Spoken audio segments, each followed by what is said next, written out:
Welcome back to Rick's Scale Model Fix and part 4 of our 1/72 scale Blackburn Buccaneer 2SB build from Airfix. Off camera I've caught up with where we left off in part 3 and I've finished painting those leading edges silver and the intake rings, as we can see there. I've also added the air brake in the closed position, painted round the jet exhausts and made a start on the undercarriage. So as you can see, we've got the nose gear in place there, and it's quite a well detailed unit, especially for the scale. Captures the rugged look of the Buccaneer's landing gear quite well. Hopefully the camera will just focus on that. So let's take a bit of a more detailed look in what that's all about. So the nose gear leg is quite traditional in left and right half for the leg, with the wheel being trapped in between and a landing light being added to the front of that. Now, it was noted that the wheel has little cutouts in the tops of the location pins, so you can put the wheel in after this has been joined together, cleaned up and painted. Retraction jack going in, and finally the nose gear door, and a nice little diagram from Airfix showing where everything fits. That's quite straightforward. Turning over to the main gear,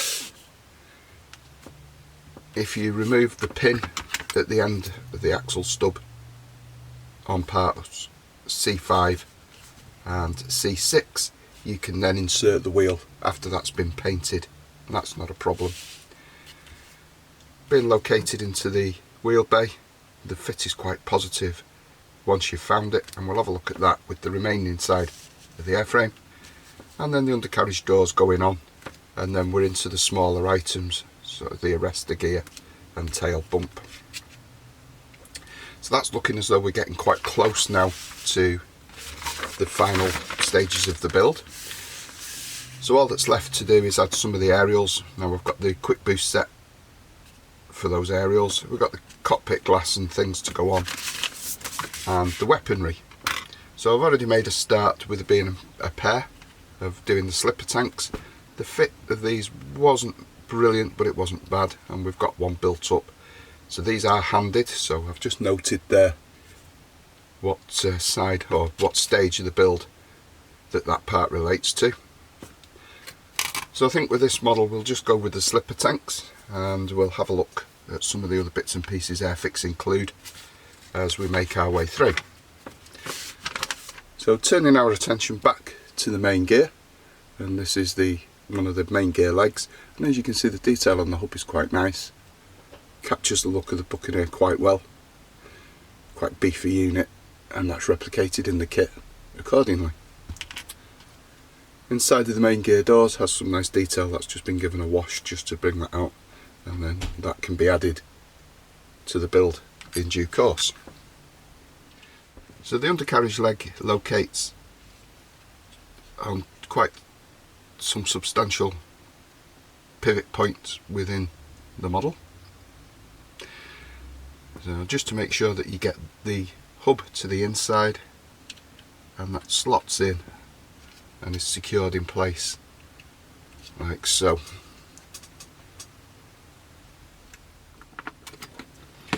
Now coming in with a bit of quick set,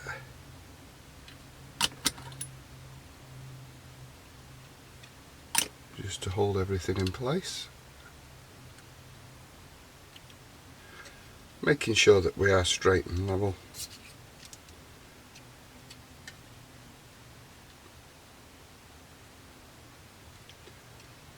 Just giving us a little bit more time than perhaps super glue would, just to make sure that the alignment is spot on.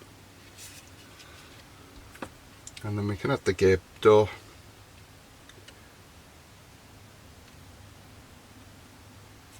Similar fashion.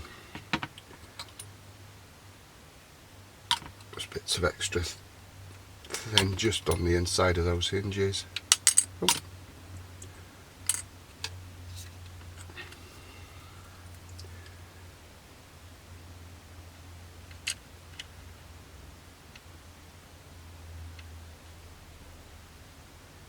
Just gently hold that in place while the glue bites. So with those wheels and undercarriage legs in place, we can just set that aside now to dry thoroughly, and we're going to have a look at those slipper tanks that fit underneath the wings. So like we said in the intro, we've already made up the sections contained in stage 75, and that's just put to one side. The only thing we haven't put are the fuel dump pipes D3 in place, but we'll do that now.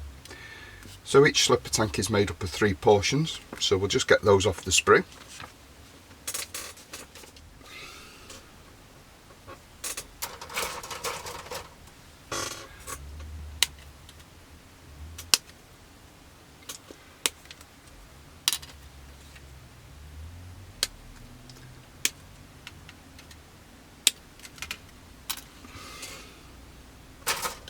So with the parts removed from the runners, we're just going to set about cleaning these sprue attachment stubs up. So we just need to be really mindful that these are all on seams, so if we try and get these as clean as we possibly can, it'll make for a better fit.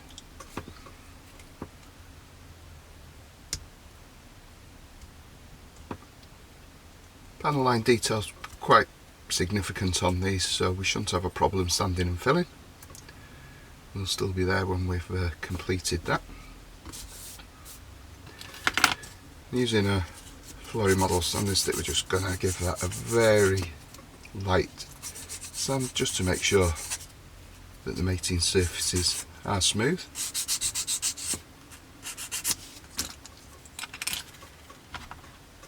And we've got the other sections to clean up as well.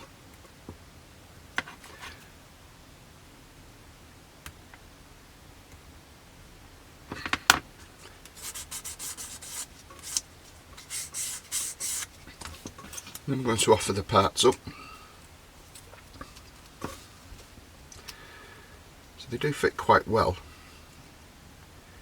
and glue can be added from the inside.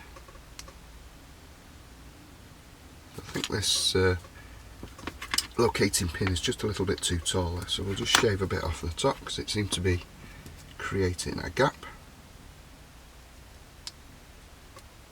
That's better. So we've got a pretty good joint there. So just from the inside, keeping our fingers out the way, we're just going to add some Tamiya extra thin. And we're just going to then gently slide everything into place, making sure it all lines up.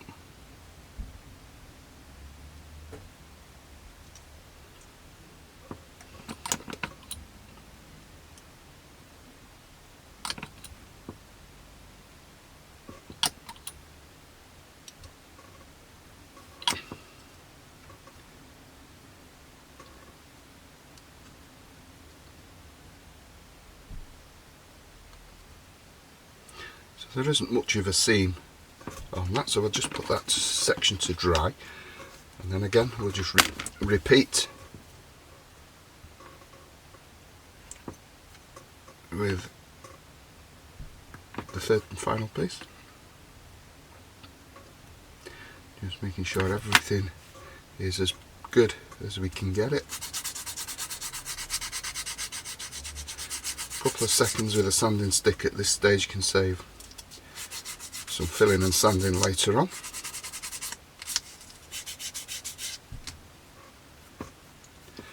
And then we're just going to offer this piece into the hole that remains.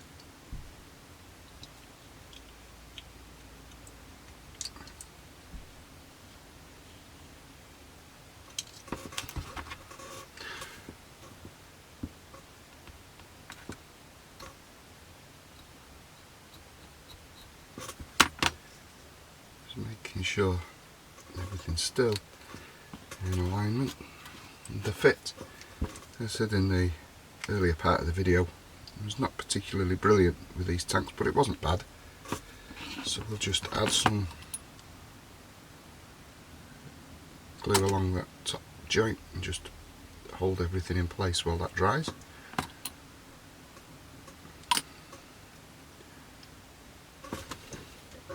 and I did need a spot of filler just at the nose of the other tank, and this one's the same, nothing major but just enough to blend it all in. There was some flash evident on the parts and it just knocked the join off slightly, and we'll just put some glue.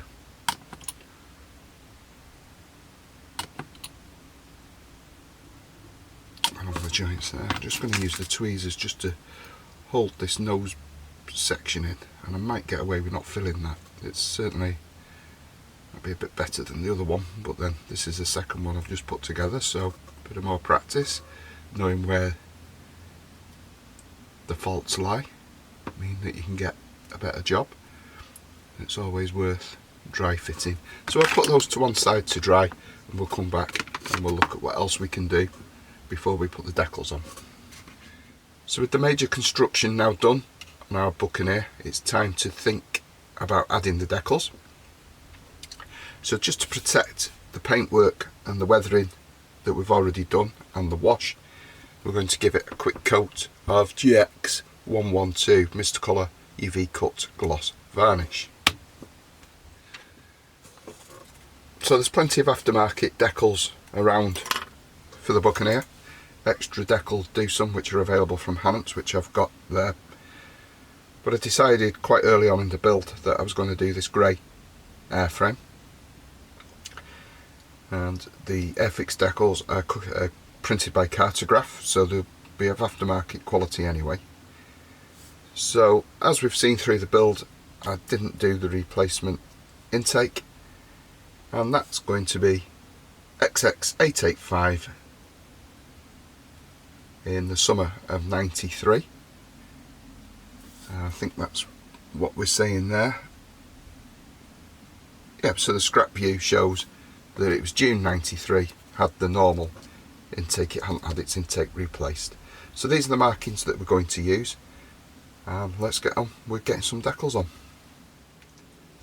So once the gloss coat had dried thoroughly, I made a start putting some of these decals on our Buccaneer, and as you can see, the starboard side is pretty much done.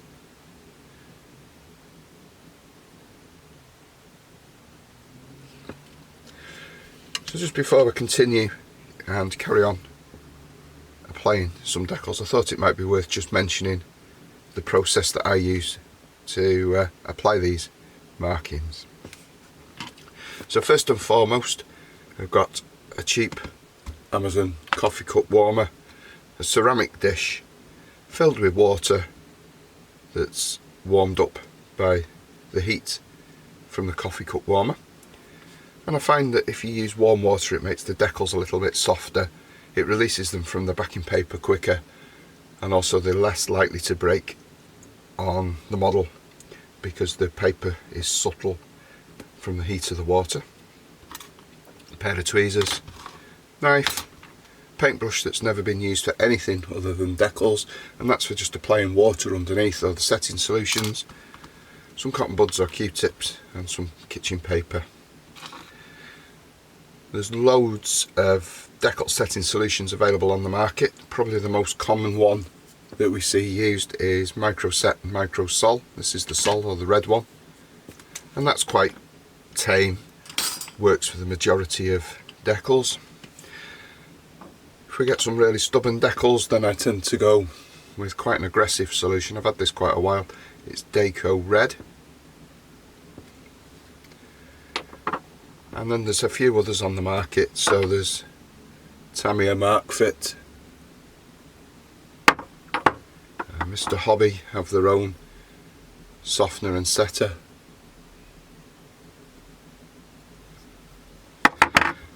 And the latest ones I've picked up, which seem to be really quite strong, is the MIG Ammo ones, setter and fixer, number 1 and number 2. So I'll crack on and get some of these decals on, and we'll have a look at how we apply those markings and get them to snuggle down into all that panel detail and essentially look as though they've been painted on. So we're just going to apply the Fox's Head insignia to our intake there. So taking a look at how we apply decals, I've just lubricated the surface of the model there with a bit of water, and we've got the Fox Head insignia on the decal sheet. It's been floating in the water for approximately 10-20 seconds, and it's now moving freely. And we're just going to place this on the model. I'm just going to use the tip of the scalpel blade.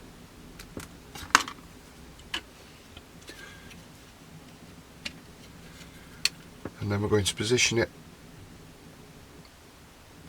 on the airframe.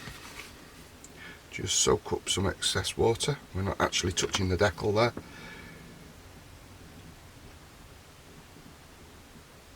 And once we're happy with its location, so we can look at the other side, and the two ears match the two fasteners on the upper intake inspection panel there. So the ears match there, and once we're happy, we're just going to use the cotton bud and we're just going to roll gently over the decal,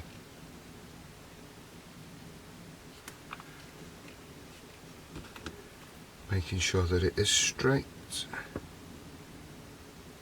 Just release the fire inspection panel decal there with a bit of water. So we'll replace that one in its location. So we're just making sure that they are equal and even, and if you want to be really accurate, you can actually measure these. So I'm just going to measure the tip of the nose on this side,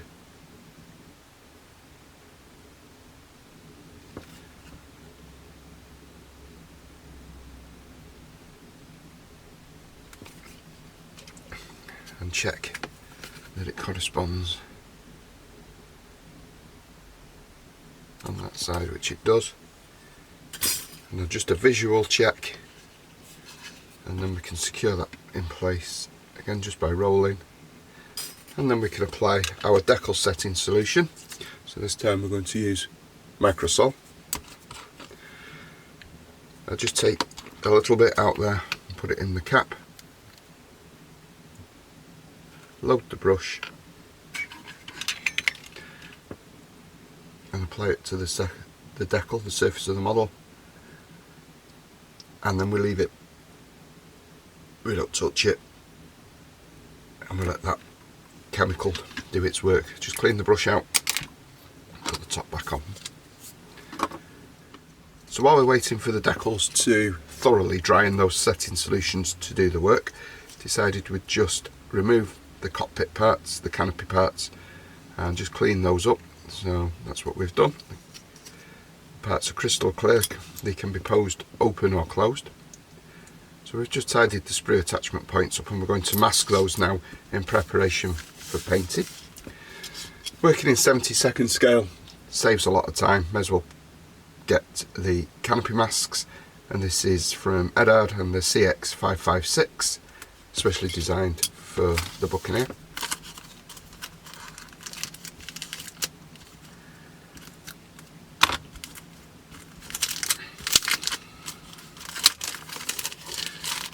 Now for the eagle-eyed amongst you, you probably noticed that this is for the 2C. They didn't have the 2B in stock, but they are identical. So in the Edard set we do get wheel masks and canopy masks. So I've already done the wheels and they're on the model, so we won't worry about those. So just following the directions, we're going to install the masks on the kit. So really it's the front canopy that's the fiddly one. So you're making sure we've got everything in the right orientation. We're now going to remove the mask in turn and add them to the model. So we're going to start with F4, which is the bottom right hand corner, and we're just going to lift the mask with the tip of the blade and remove it from the backing sheet, and then simply we're going to line it up. I usually find a corner, making sure we don't stretch it, and we're just going to rub it into place there with a finger, and it is so fast and easy. Repeat with the opposite side.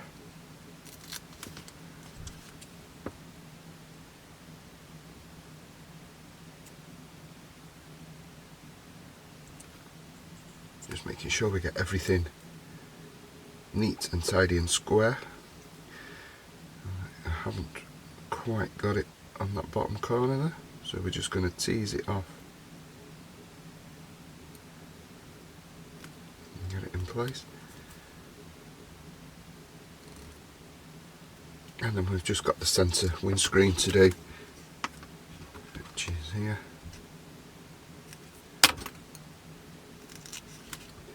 And this is nice because it's got the cutout for the wiper blade already on the mask.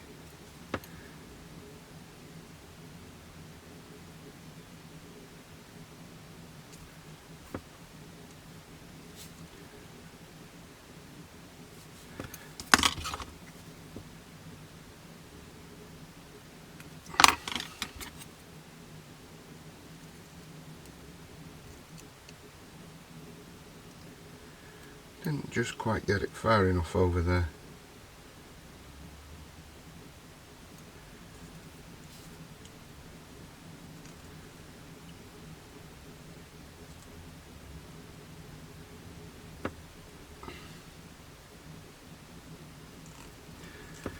And that's it done.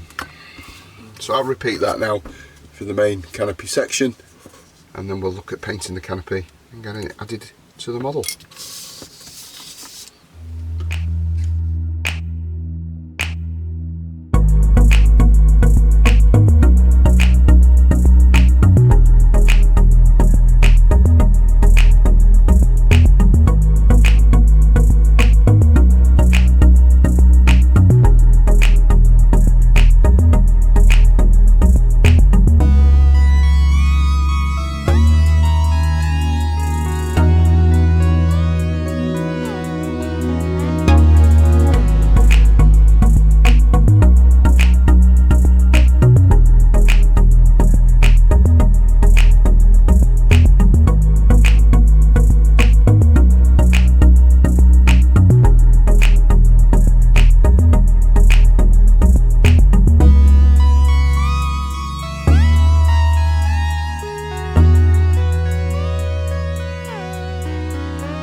So work's progressed well with our Airfix Buccaneer.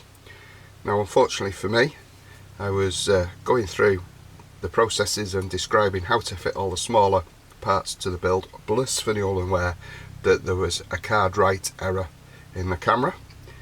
So unfortunately we've missed quite a bit of the process of adding those. So I think in the last segment of this video I was just masking the canopies.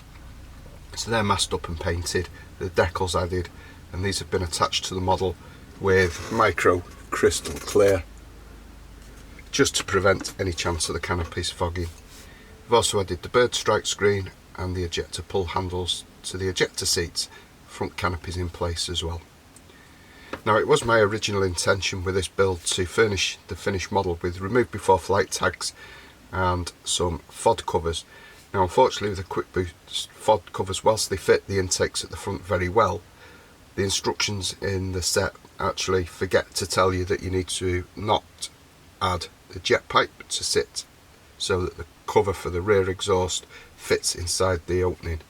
A bit too late for this model, but I do have another 70 scale kit in the stash, so all's not lost. Similarly with the quick boost aerials, they really don't offer that much more than the kit parts. The fit's a bit sloppy and they're a bit overscale I think as well. A bit like the Airfix parts, but I should have stuck with those, probably had a better fit in the end. So overall, not the build I intended, but that's partly probably due to the lengthy layoff through the incredible summer that we had here in the UK, and it's always difficult returning to a project halfway through and you seem to lose the rhythm for the build. So nonetheless, I'm now going to take some studio photos of the build, and hopefully you enjoy looking at those. So that concludes our build of Airfix's 1/72 scale Blackburn Buccaneer S.2B.